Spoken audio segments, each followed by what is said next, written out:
கர்த்தரும் இரட்சகருமாகிய இயேசு கிறிஸ்துவின் அன்பான நாமத்தில் உங்கள் யாவருக்கும் கிருபையும் சமாதானமும் நிறைவாய் உண்டாயிருப்பதாக. இன்றைக்கும் நம் தியானத்திற்கென்று தெரிந்து கொள்ளப்பட்ட பகுதி யோவான் 3ஆம் அதிகாரம் அதன் 16வது வசனம். தேவன் தம்முடைய ஒரே பேரான குமாரனை விசுவாசிக்கிறவன் எவனோ அவன் கெட்டுப்போகாமல் நித்திய ஜீவனை அடையும்படிக்கு அவரை தந்தருளி இவ்வளவாய் உலகத்தில் அன்பு கூர்ந்தார். இந்த நாளிலும் நம்முடைய கிறிஸ்துவ ஜீவியத்தில் அவ்விசுவாசத்துக்கு நேராக போவதற்கும் பலவீனத்தில் சிக்கிக்கொள்வதற்கும் பலவிதமான போராட்டங்களில் நாம் இன்னும் போராடி கொண்டிருப்பதற்கும் முக்கியமான காரணம் என்ன என்றால், இயேசு கிறிஸ்துவை அறிகிற அறிவிலே நாம் வளரவில்லை என்றுதான் அர்த்தம்.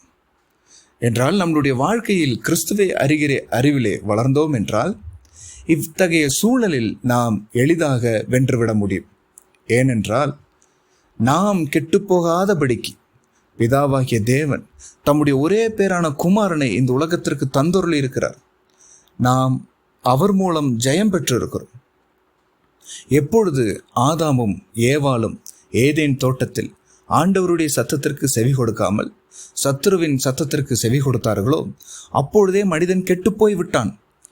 அவனுடைய பரிசுத்தம் அவனுடைய வாழ்க்கையிலிருந்து போய்விட்டது. தேவ பிரசனத்தை இழந்து விட்டான். தேவனுக்கு அது மிகவும் வருத்தமாய் மாறிவிட்டது. தாம் கையினால் சிருஷ்டித்த தம்முடைய ஜனம் அவரை விட்டு பின்வாங்கி போய்விட்டது. என்னுடைய வார்த்தையை கேட்காமல் சத்ருவின் வார்த்தைகளை கேட்டு விட்டார்களே என்ற வருத்தம் அவரை சூழ்ந்து கொண்டது. அதனால்தான் அவர் மீண்டுமாக மனுஷரையும் அவர் சிருஷ்டித்த இந்த மனுஷர்களையும் அவரையும் இணைக்கும்படியாக ஒரு பலியை செலுத்த வேண்டும். அந்த பலிக்காகத்தான் அவர் தம்முடைய ஒரே பேரான குமாரனையே இந்த உலகத்திற்கு அனுப்பினார். அவர் இந்த உலகத்திற்கு வந்து எப்பொழுது சத்ருவின் சத்தத்திற்கு செவி கொடுத்து தேவ பிரசனத்தை விட்டு விலகி போனார்களோ அப்பொழுதே பாவம் இந்த உலகத்தை மூடிக்கொண்டது. சாபம் இந்த உலகத்தை ஆண்டு கொண்டது. இந்த உலகத்திலே சத்ருவின் பிடியில் இந்த ஜனங்கள் போய்விட்டார்கள். என்றால் அந்த காரியங்களிலிருந்து விடுதலையாக்கத்தான் அவர் இந்த உலகத்திற்கு வந்தார். பாவத்தை மேற்கொண்டார், சாபத்தை மேற்கொண்டார், விடுதலையை நம்மளுடைய வாழ்க்கையில் தந்தார். அப்போ நாம் அவரை சரியாக விசுவாசிப்போமே என்றால் நம்மளுடைய வாழ்க்கையிலும் இருக்கிற எல்லாவித தடைகளையும் ஆண்டவர் இயேசு கிறிஸ்து இன்றைக்கும் நமக்கு விடுதலை தர வல்லவராயிருக்கிறார் என்ற நல்ல ஒரு நம்பிக்கைக்குள் நாம் போவோம். இன்றைக்கும் நம்முடைய செய்தியின் தலைப்பு இயேசு கிறிஸ்துவை அறிகிற அறிவு. இதை நாம் சரியாக அறிந்து கொண்டோம் என்றால் நம்மளுடைய வாழ்க்கையில் ஒருபொழுதும் தோல்வியே இல்லை.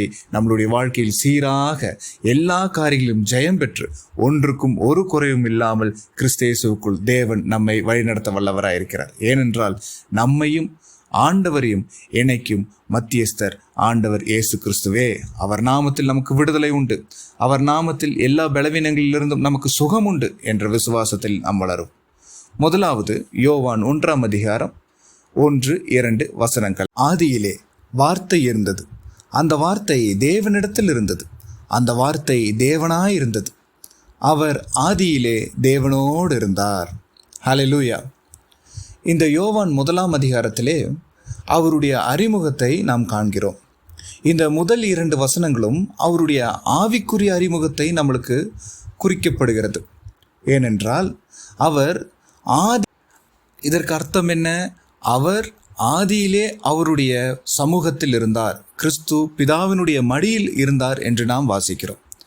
என்றால் அவ்வளோ பெரிய ஒரு பதவியில் இருந்தவர், அவ்வளோ பெரிய ஒரு மகத்துவத்தில் இருந்தவர் என்னையும் உங்களையும் அவர் பாவத்தின் பிடியிலிருந்து மீட்டெடுப்பதற்காக சாதாரண அடிமையின் ரூபம் எடுத்து வந்தாரே என்று நாம் சிந்தித்து பார்த்தோமே. ஆனால் இந்த உலகத்தின் கவலைகளுக்கும் உலகத்தின் மயக்கங்களுக்கும் நாம் இடம் கொடுக்கவே மாட்டோம்.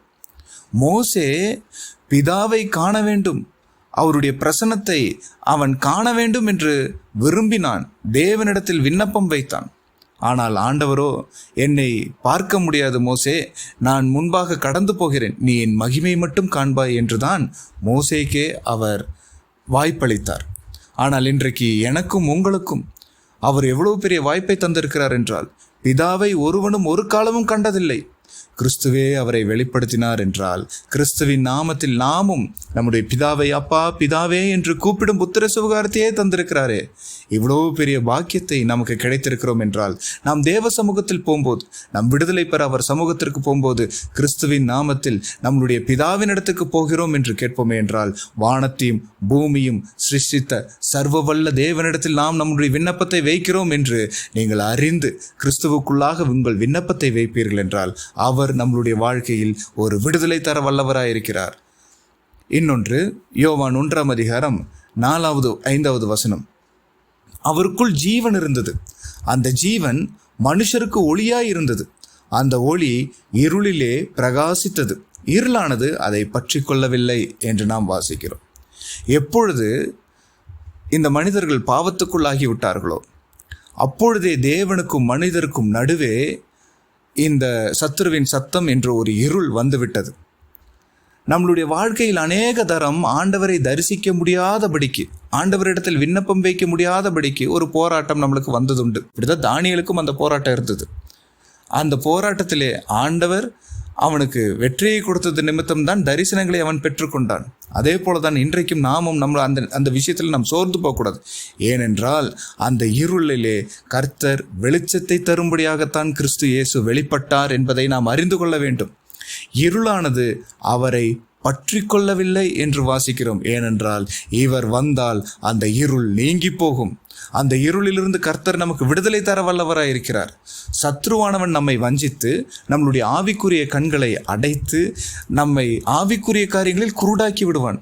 தேவ ரகசியத்தையும் தேவனுடைய வல்லமையையும் கிறிஸ்துவின் வெளிப்பாட்டையும் நாம் உணர்ந்து விடாதபடிக்கு, எங்க உணர்ந்து விட்டா இவங்க தேவ சமூகத்துக்கு போய்விடுவார்களோ, தேவனுடைய பிரசனத்திற்கு போய்விடுவார்களோ, அப்படி இவங்க போயிட்டாங்கன்னா இவங்களை நம்மளால ஒண்ணுமே பண்ண முடியாதே என்று சொல்லிதான் தேவனை விட்டு நம்மை பின்வாங்க வைத்து அவன் நம்மளுடைய வாழ்க்கையில் விளையாடி கொண்டிருக்கிறான். எதற்கு அந்த வாய்ப்பை நாம் கொடுக்க வேண்டும்? இதோ இருளை வெளிச்சமாக்கின தேவன், அவருடைய ஒரே பேரான குமாரன் நம்மளுடைய வாழ்க்கையில் பிரசன்னமாயிருக்கிறாரே என்ற விசுவாசத்தில் நாம் நிலை நின்றோமே என்றால், சத்ருவானவன் நம்மளுடைய வாழ்க்கையில் கொண்டு வரும் எல்லா இருளிலிருந்தும் கர்த்தர் நமக்கு வெளிச்சத்தை தர கட்டளையிட்டிருக்கிறார். ஏனென்றால் இருளானது அவரை பற்றி கொள்ளவில்லை என்றால், அவரை விசுவாசிக்கிற நம்மளுடைய வாழ்க்கையிலும் இருள் இல்லவே இல்லை. ஒரு புதிய வெளிச்சத்தை கர்த்தர் கட்டளையிடப் போகிறார். இதோ அதிகாலையின் வெளுப்பை போல உங்களுடைய வாழ்க்கையில் ஒரு பிரகாசத்தை கர்த்தர் கட்டளையிட வல்லவராயிருக்கிறார் என்றால், கிறிஸ்துவை அறிகிற அறிவு அவர் என் இருளை நீக்கி வெளிச்சத்தை தந்தார் என்ற விசுவாசம். இந்த விசுவாசத்தில் நிற்போம் என்றால் இருள் நம்மளுடைய வாழ்க்கையில் நீங்கி போகும். ஹல்லேலூயா. அடுத்ததாக யோவான் 1:29 மறுநாளிலே யோவான் இயேசுவை தன்னிடத்தில் வரக்கண்டு, இதோ உலகத்தின் பாவத்தை சுமந்து தீர்க்கிற தேவ ஆட்டுக்குட்டி என்று ஆண்டவர் இயேசு கிறிஸ்துவை வர்ணிக்கிறான். இது அவருடைய உலகத்திற்குண்டான அறிமுகம். ஆண்டவர் இயேசு இந்த உலகத்திற்கு வருவதற்கு முன்பாகவே, அவருடைய பிறப்பு இந்த உலகத்தின் சரித்திரத்தில் இடம்பெறுவதற்கு முன்பாகவே, அவரை குறித்து முன்னறிவிப்பதற்காக தேவன் ஒரு மனிதனை தெரிந்து கொள்ளுகிறார். அவன்தான் யோவான். இந்த யோவான் பிறந்தது முதல் ஆண்டவர் இயேசு கிறிஸ்துவின் அறிவிப்பை, அவருடைய உலகத்தின் வருகைக்குண்டான அந்த அறிமுகத்தை இவன் வெளிப்படுத்த வேண்டும் என்பதற்காக அவன் பிறந்த முதலே அவனை கர்த்தர் வேர்பிரித்து எடுக்கிறார். பிறந்தது முதலே கிறிஸ்துவை முன்னறிவிக்கப் போகிற இவனே என்று அவனை கர்த்தர் அபிஷேகம் படுத்துகிறார். அப்போ அவன் வந்து இந்த உலகத்திற்கு தெரியப்படுத்துகிறான். யோவான் 1:6 தேவனால் அனுப்பப்பட்ட ஒரு மனுஷன் இருந்தான், அவன் பேர் யோவான் என்று இவனை குறித்து இந்த வசனத்தில் காண்கிறோம். இவன்தான் இந்த ஜனங்களை கிறிஸ்துவுக்கு நேராக அவன் திருப்புகிறான். யோவான் 1:23 வாசித்தோமேனால், அதற்கு அவன், கர்த்தருக்கு வழியை செவ்வை பண்ணுங்கள் என்று ஏசாயா தீர்க்கதரிசி சொன்னபடியே நான் வனாந்தரத்தில் கூப்பிடுகிறவனுடைய சத்தமாயிருக்கிறேன் என்றான். இந்த வார்த்தைகளை அவன் முன்னறிவித்துக் கொண்டே வந்தான். கிறிஸ்துவின் சுவிசேஷத்தை அவன் அறிவித்துக் கொண்டே வந்தான். அவர்தான் இந்த உலகத்தின் இரட்சகர், அவர்தான் மேசியா, அவர்தான் நம்மளுடைய பாவங்களிலிருந்து நமக்கு விடுதலை தரப்போகிறவர் என்று அறிவித்துக் கொண்டே வந்தான். யோவான் 1:34 வாசித்தோமேனால், அந்தபடியே நான் கண்டு இவரே தேவனுடைய குமாரன் என்று சாட்சி கொடுத்து வருகிறேன் என்றான். இந்த உலகம் முழுவதும் ஆண்டவர் இயேசு கிறிஸ்துவின் பிறப்பை முன்னறிவித்த இந்த யோவான் நாமும் நம்மளுடைய பாவங்களை கழுவி சுத்தமாக அவர் தம்முடைய இரத்தத்தை சிந்தினார் என்ற விசுவாசம் நமக்கு வேண்டும். எப்படி யோவான் இவர்தான் தேவ ஆட்டுக்குட்டி, இவர்தான் ஜீவனுள்ள தேவனுடைய குமாரன், இவர்தான் இந்த உலகத்தை இரட்சிக்கும் வந்த மேசியா, இவர்தான் இந்த இரட்சகர் என்று அவன் முன்னறிவித்தானோ, விசுவாசித்து முன்னறிவித்தானோ, அதே போல் நாமும் அவரை விசுவாசிக்க வேண்டும். அவரை விசுவாசித்து நம்மளுடைய வாழ்க்கையில் அதை பிரதிபலிக்க வேண்டும். யோவான் ஸ்நானகன் ஆண்டவர் இயேசு கிறிஸ்துவை அவன் கண்டதே இல்லை. அவரை குறித்து கேள்விப்பட்டது, அவரை குறித்த வெளிப்பாடு இவனுக்கு இருந்தது. அது மட்டும்தான் அதை வைத்து அவன் அந்த ஊழியத்தை செய்தான். அவன் விசுவாசித்து செய்தான் அவர் வருவார் என்று. அதே போல் அவர் வந்தார், இந்த உலகத்தை இரட்சித்தார். இன்றைக்கு நானும் நீங்களும் அவரை காணவே இல்லை, ஆனால் அவரை குறித்த அந்த வெளிப்பாடு, அவரை குறித்த வசனங்கள் நம்மளுடைய கைகளில் தந்திருக்கிறதல்லவா, இதை பிடித்து கொண்டு விசுவாசித்து நாம் அவருடைய சமூகத்தில் காத்திருப்போமே என்றால் அவர் நிச்சயம் வருவார், நம்மையும் விடுவிப்பார். இதோ அவர் தேவனுடைய குமாரன், என்னுடைய இரட்சகர் மேசியா அவர்தான் என்ற விசுவாசம் நமக்குள்ள இருக்குமே. ஆனால் பாவத்திலிருந்து கர்த்தர் நமக்கு விடுதலை தர வல்லவராயிருக்கிறார். பாவத்தின் கட்டுகளிலிருந்தும் கர்த்தர் இன்றைக்கு நமக்கு விடுதலை தர வல்லவராயிருக்கிறார் என்றால் அந்த விசுவாசத்தை நாம் எப்பொழுதும் பிடித்து கொள்ள வேண்டும். கிறிஸ்துவை பிடித்து கொள்வோமே ஆனால் நமக்கு விடுதலை நிச்சயம். மூன்றாவது, மனுஷர்களுக்குள்ளே அவருடைய அறிமுகம். யோவான் 1:38-39.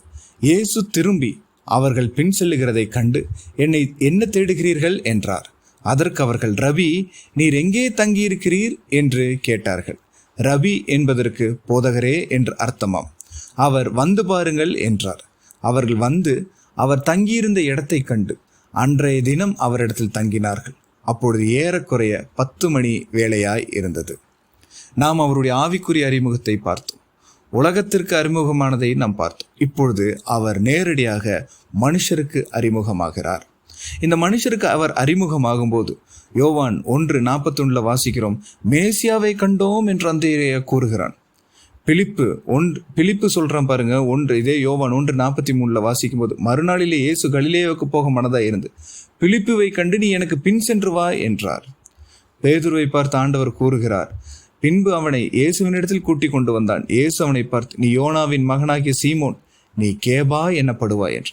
இப்படி யார் யார் ஆண்டவர் இயேசு கிறிஸ்துவை பார்க்கிறார்களோ அவர்களுக்கெல்லாம் ஒரு புதிய அடையாளத்தை கர்த்தர் கொடுக்கிறார்.